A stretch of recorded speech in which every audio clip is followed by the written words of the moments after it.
The chronicles of the Narnia book 3 horse and his boy part 3 chapter 9 across the desert. Tisroc के उस कमरे से निकलने के बाद लासारेलीन और अराविस एक जोर की चैन वाली सांस लेती हैं। अराविस कहती है कि उन्हें जल्दी से उस नदी की तरफ वाले दरवाजे की ओर बढ़ना चाहिए, जिस पर लासारेलीन कहती है कि ये तो हो ही नहीं सकता। वो इस समय इतना कांप रही है कि वो कहीं नहीं जाने वाली, जिस पर अराविस कहती है कि अगर लास उसे उस दरवाजे की ओर लेके नहीं गई तो वो अभी के अभी बाहर गलियारे में जाकर चिल्ला देगी, जिससे वो दोनों पकड़े जाएंगे और फिर मार दिए जाएंगे। अराविस कहती है कि अहोस्टा से शादी तो वो फिर भी नहीं करने वाली और मरने का डर उसे है ही नहीं। ये सुन के लास और अराविस उसी रास्ते से होकर एक खुले बगीचे में पहुंच जाते हैं, जो कि नदी के किनारे होता है। अराविस नदी की तरफ बने एक दरवाजे से होकर वहां बंधी एक नाव में सवार हो जाती है। अराविस और लासारेलीन एक आखिरी बार बात करते हैं, जिसमें लास अराविस को अपना मन बदल के अहोस्टा से ब्याह कर लेने को कहती है, जो कि अराविस नहीं मानती और वहां से चल देती है और नदी पार करके दूसरे छोर पर उतर जाती है। वहां से अराविस घास से होते हुए रेगिस्तान की तरफ चल देती है और थोड़ी ही दूर चल के उसे वो मकबरे दिख जाते हैं, जिसके थोड़े पास चल के उसे हुइन, ब्री और वो लास का भेजा दास भी मिल जाता है। अराविस उस दास को कुछ धन दे के वहां से भेज देती है और शास्ता, ब्री और हुइन से फिर से मुलाकात करती है। इसके बाद वो सब आगे बढ़ने के बारे में बात करने लगते हैं। ब्री बताता है कि अराविस और शास्ता को थोड़ी थोड़ी देर में पैदल भी चलना होगा और उसके बाद वो उत्तर की तरफ चलने की बात कहता है, जिस पर शास्ता कहता है कि उन्हें उत्तर की तरफ नहीं बल्कि माउंट पायर की तरफ चलना है और वो अपनी खींची एक लकीर दिखाता है, जिसकी सीध में वो लोग चल पड़ते हैं। वो लोग पूरी रात रेगिस्तान में सफर करते हैं। वो रेगिस्तान चांद की चांदनी के नीचे चमक रहा था और उसके अलावा और भी कई खूबसूरत नजारे उन लोगों को देखने को मिले। इस रास्ते पे चलने से पहले अराविस रबादाश के नार्निया के हमले के बारे में सब कुछ अपने साथियों को बताती है और ब्री कहता है कि उन्हें रबादाश से पहले वहां पहुंचकर सबको आगाह करना होगा। रात का सफर तो सुहाना था, पर जैसे ही और घंटे बीते और सवेरा हुआ, शास्ता ने कई बदलावों को देखा। वो धुमैले रंग की रेत अब नारंगी से पीली और पीली से सुनहरे रंग की हो रही थी और उसका तापमान भी बढ़ता ही जा रहा था। पीछे मुड़कर देखने पर मकबरे तो जैसे खो ही गए थे और तशबान अभी भी बहुत पास दिख रहा था। उस समय तक रेत का तापमान इतना बढ़ चुका था कि जैसे ही शास्ता ने उस पर चलने के लिए अपने पैर रखे, वो उछल पड़ा और वापसी ब्री पर चढ़कर बैठ गया। इसके बाद वो लोग पूरे दिन चले और कई घंटे तपती रेत पे चलने के बाद वो छोटी पत्थरों से बनी सुरंग जैसे नैरो गॉर्ज पर पहुंच गए। वहां उन चारों ने खाना पीना खाया जो उनके पास था, जिसके बाद वो लोग उस नैरो गॉर्ज के अंदर और आगे बढ़े। अब क्योंकि सूरज ढलता ही जा रहा था, इसलिए उनकी परछाइयां और लंबी होती जा रही थी। सफर पहले से आसान हो गया था, पर रेत की गर्मी और उनकी थकान अभी भी बरकरार थी। वो चारों अंधेरा होने के बाद भी कई घंटों तक उस घाटी की तलाश में चलते रहे और कुछ समय चलने के बाद उन्हें वो घाटी मिल ही गई, जहां पूरे एक दिन के बाद उन्हें हरियाली देखने को मिली। वहां कुछ देर रुक के वो लोग उस नदी की तलाश में निकल पड़े। हुइन और ब्री इस समय तक इतना थक चुके थे जिसे बयान ही नहीं किया जा सकता और एक आत्मा जला देने वाले सफर के बाद उन्हें वो नदी आखिरकार मिल ही जाती है और वो चारों वहीं ढेर हो जाते हैं। वो चारों गटागट ढेर सारा पानी पी जाते हैं, जिसके बाद शास्ता अपने आसपास देखता है कि उस नदी के दोनों तरफ मुलायम घास उग रही थी। ब्री और हुइन उन काठियों से आजाद होने के लिए तड़प रहे थे और जैसे ही उनकी काठियां उतरी, वो उस घास पर लौट गए और उन्होंने आराम की सांसें भरी। इसके बाद उन्होंने एक छोटा सा विराम लेने की योजना बनाई,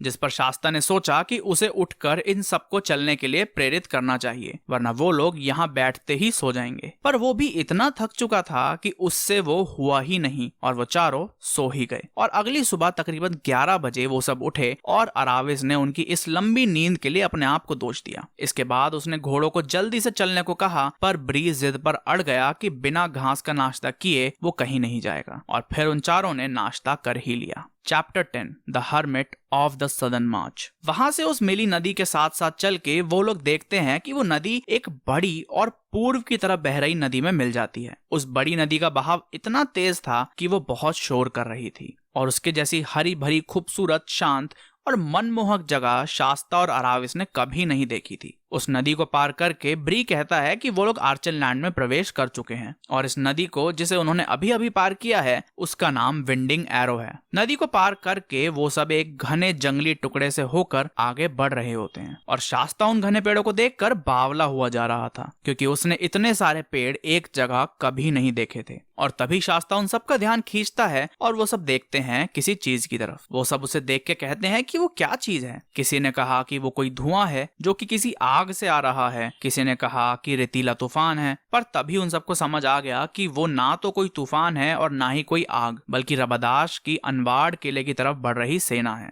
उस सेना को देख के अराविस और शास्ता दहड़ देसी घोड़ों पर बैठ जाते हैं और दोनों घोड़े बिना वक्त गवाए अनवाड़ किले की तरफ पूरी गति में रुख कर लेते हैं। ब्री पे सवार शास्ता कुछ चोटियां पार करने के बाद मुड़कर देखता है तो उसे अब छोटे छोटे काले सरों का झुंड दिखता है जो कि विंडिंग एरो के तट पर पहुंच चुका था। शास्ता चिल्लाता है कि वो लोग विंडिंग एरो को पार कर रहे हैं और ब्री को याद दिलाता है कि वो एक जंगी घोड़ा है और ब्री को एहसास होता है कि वो और भी तेज दौड़ सकता है। और ब्री की एकदम से बढ़ी गति को तो शास्ता ने भी महसूस किया था। ब्री इतना तेज दौड़ता है कि आगे दौड़ रही हुइन को भी पीछे छोड़ देता है। अब थोड़ा आगे बढ़कर शास्ता को दिखता है कि उनके आगे छोटी घास से भरे जमीन के टुकड़े के पार एक हरे रंग की दीवार है जिसके बीच में एक खुला हुआ दरवाजा है और उसके बाहर गहरे पीले रंग का चोगा पहना एक बूढ़ा आदमी खड़ा है। उस आदमी की दाढ़ी उसके घुटनों तक है, वो बहुत ऊंचा है और उसने पैरों में कुछ नहीं पहना। तभी शास्ता देखता है कि यहाँ पर भी हुइन के पीछे एक शेर पड़ चुका था और वो शेर हुइन को पंजा मारने की कोशिश करे जा रहा था।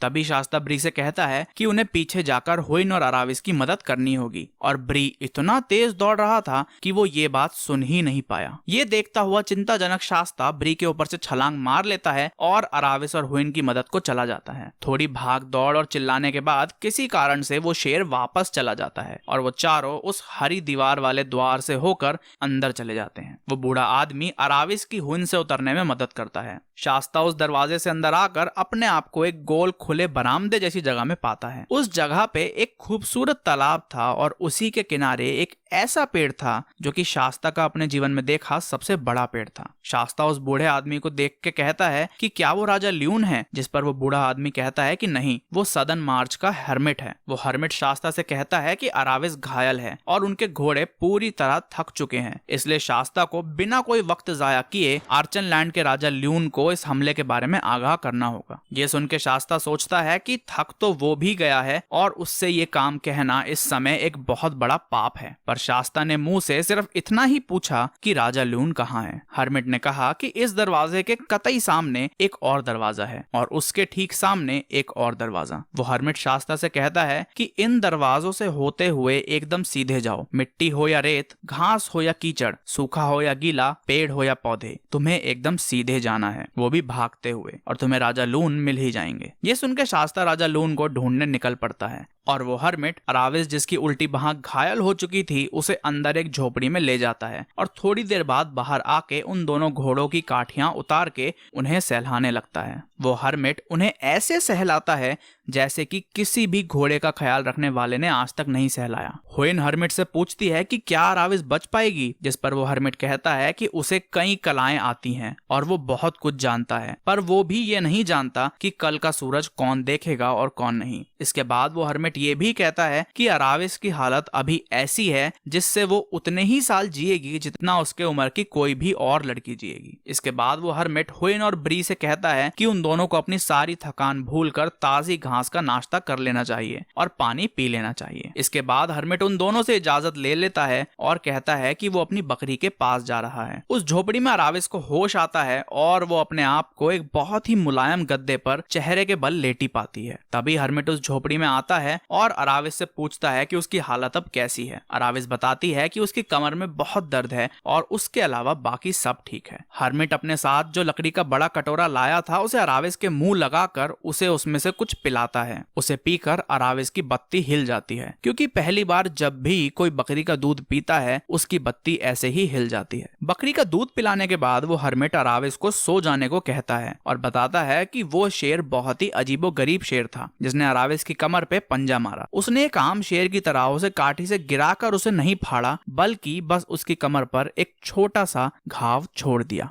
ये सुनकर अराविस कहती है कि शायद उसकी किस्मत अच्छी होगी, जिस पर वो हर्मिट कहता है कि बेटी, मैं इस दुनिया में अब 109 सर्दियां गुजार चुका हूँ और मेरे तजुर्बे के हिसाब से किस्मत जैसा कुछ नहीं होता। यहाँ जो कुछ भी हो रहा है उसके पीछे का कारण मैं नहीं जान पा रहा और कभी ना कभी सही वक्त आने पर इस सब के पीछे का राज हमें पता चल ही जाएगा। इसके बाद अराविस हर्मिट से पूछता है कि रबादाश और उसके 200 घुड़सवारों का क्या, वो तो यहाँ से नहीं गुजरेंगे ना? जिस पर हर्मिट कहता है कि नहीं, वो लोग नदी के एक बहुत ही कम गहरे हिस्से की तलाश में पूर्व की तरफ चले गए हैं, जहाँ से वो लोग सीधे अनवाड़ की तरफ सवारी करेंगे। इस पर अराविस पूछती है कि तो जिस रास्ते से शास्ता राजा लून के पास गया है वो रबादाश और उसकी सेना से पहले पहुंच जाएगा ना? हर्मिट कहते हैं कि उम्मीद तो कुछ ऐसी ही है। इसके बाद अराविस हर्मिट से पूछती है कि क्या वो बहुत देर तक सोई, क्योंकि बाहर अंधेरा होता दिख रहा है। जिस पर हर्मिट कहता है कि नहीं, ये अंधेरा रात का नहीं बल्कि बादलों की वजह से है। इसके बाद अराविस एक बढ़िया रात की नींद ले लेती है और अगली सुबह नाश्ता करके इतना अच्छा महसूस करती है कि उठकर घोड़ों से बात करने चल देती है। अराविस को हुइन दिखती है और वो दोनों खुशी से मिलते हैं और एक दूसरे की सलामती की खबर लेते हैं। जिसके बाद अराविस पूछती है कि ब्री कहाँ है, जिस पर हुइन बताती है कि ब्री दूसरे द्वार की तरफ है और अराविस को ये भी कहती है कि उसे ब्री से बात करनी चाहिए, क्योंकि मैं तो उसके मुंह से एक भी शब्द नहीं निकलवा पाई। जिस पर वो दोनों ब्री के पास जाते हैं और अराविस उसे सुप्रभात कहती है, पर ब्री कुछ जवाब नहीं देता। अराविस ये भी कहती है कि शास्ता पक्का राजा लून के पास पहुंच ही गया होगा, जिसका मतलब है कि हमारी सारी दिक्कतें अब खत्म हो जाएंगी और फिर हम सब नार्निया पहुंच जाएंगे। इस पर ब्री कहता है कि उसे नार्निया नहीं जाना, उसे तो वापस कैलामन जाना चाहिए। जिस पर अराविस पूछती है कि कैलामन में वापस गुलामी करने, और ब्री कहता है हाँ। वो कहता है कि वो नार्निया के घोड़ों को अपना मुंह कैसे दिखाएगा जब वो उस शेर से एक बच्ची, एक घोड़ी और एक बच्चे को भी नहीं बचा पाया और बस अपने आप भागता रहा। इसके बाद ब्री अपनी अराविस और हुइन को ना बचा पाने वाली गलती के लिए बहुत अफसोस जताता है और कहता है कि एक बच्चा जिसकी परवरिश बहुत अच्छी नहीं रही, जिसने अपने जीवन में कभी एक तलवार तक नहीं उठाई, वो मुझसे ज्यादा बेहतर निकला। ये सुन के अराविस कहती है कि इस बात का तो उसे भी अफसोस है। वो शास्ता को पूरे सफर के दौरान नीचा दिखाती रही और उसे कम आंकती रही, पर वो तो बहुत बहादुर निकला। इसके बाद अराविस ब्री से कहती है कि उन दोनों को शास्ता से वापस मिलने पर उससे माफी मांगनी चाहिए,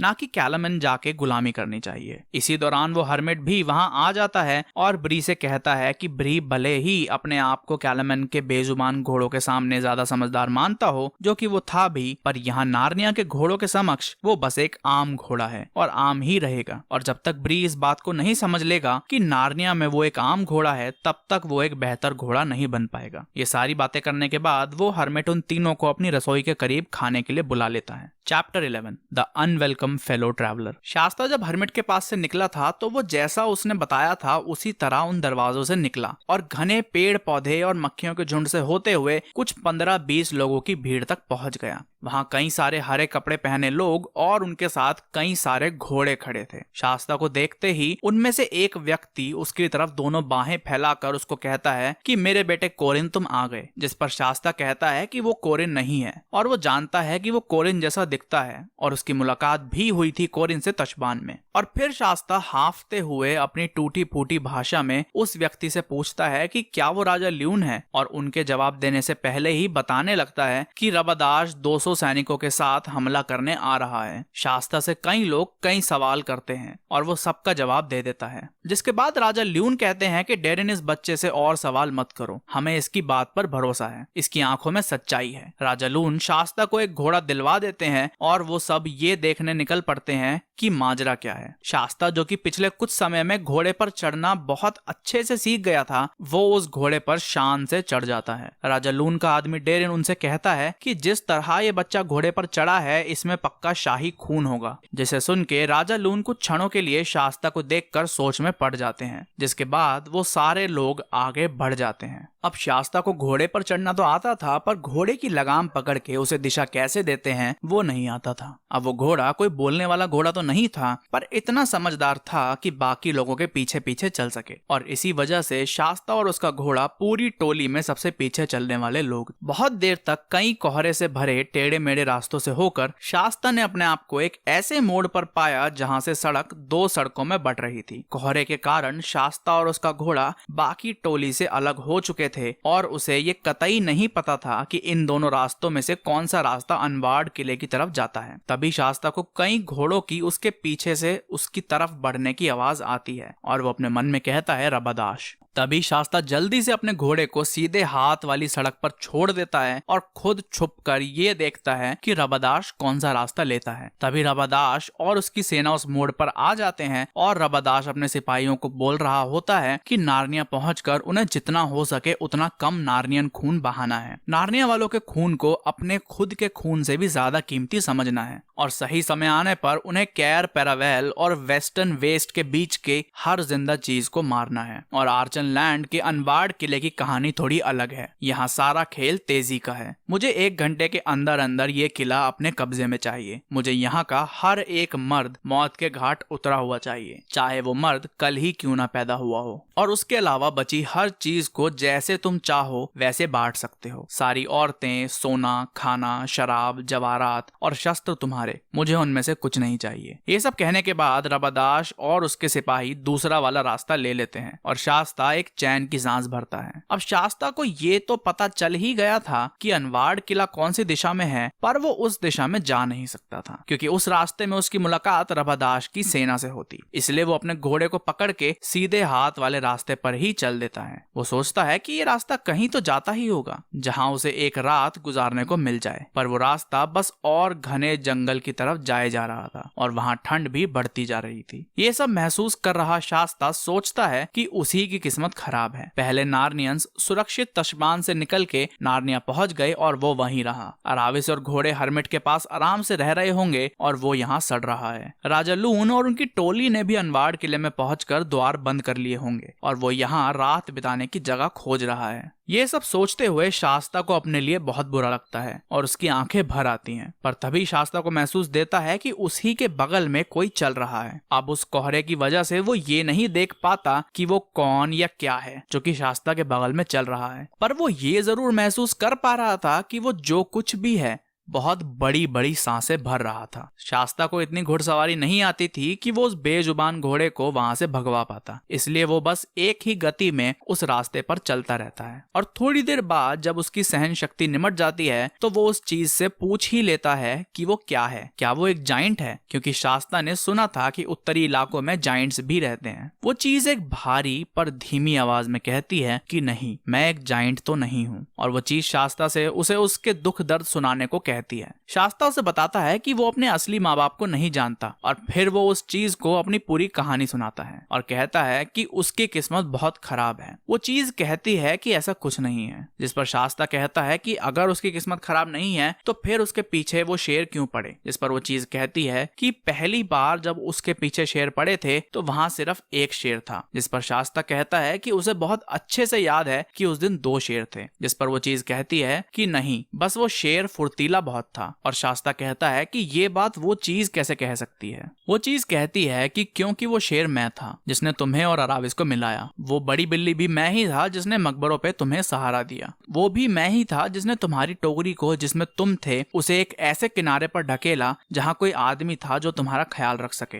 इस पर शास्ता कहता है कि तो अराविस को भी तुम ही ने घायल किया। जिस पर वो शेर कहता है कि हाँ। और शास्ता पूछता है पर क्यों। इस पर शेर कहता है कि मैं तुम्हें सिर्फ तुम्हारी कहानी सुना सकता हूँ, मैं किसी को किसी और की कहानी नहीं सुनाता, सिर्फ उसकी खुद की कहानी सुनाता हूँ। शास्ता शेर से पूछता है कि वो कौन है और शेर 3 बार कहता है कि मैं हूँ, मैं हूँ, मैं हूँ। इसके बाद उस जगह का जैसे हवा पानी बदलने लगता है, सारी धुंध छटने लगती है और रोशनी होने लगती है। शास्ता अब अपने घोड़े और असलन, जिसकी कहानियां कैलमन में भी प्रसिद्ध हैं, उसे देख पाता है। वो शेर असलन उस घोड़े से भी बड़ा था, पर असलन और उसके शरीर में से निकल रहे तेज को देखकर शास्ता को पता चल जाता है कि वो सारी कहानियां झूठी हैं। और समुद्र के पार वाले राजा के बेटे असलन को देख के शास्ता अपने घोड़े से नीचे उतर जाता है और चुपचाप पैदल चलने लगता है। थोड़ी दूर चल के उसे चिड़ियाओं की चहचहाने की आवाजें आने लगती हैं और वो ध्यान देता है कि वो तेज जो कि असलन से निकल रहा था वो और असलन दोनों ही गायब हो जाते हैं। और शास्ता अपने घोड़े के साथ उस नीले आसमान के तले चिड़ियाओं की आवाज के बीच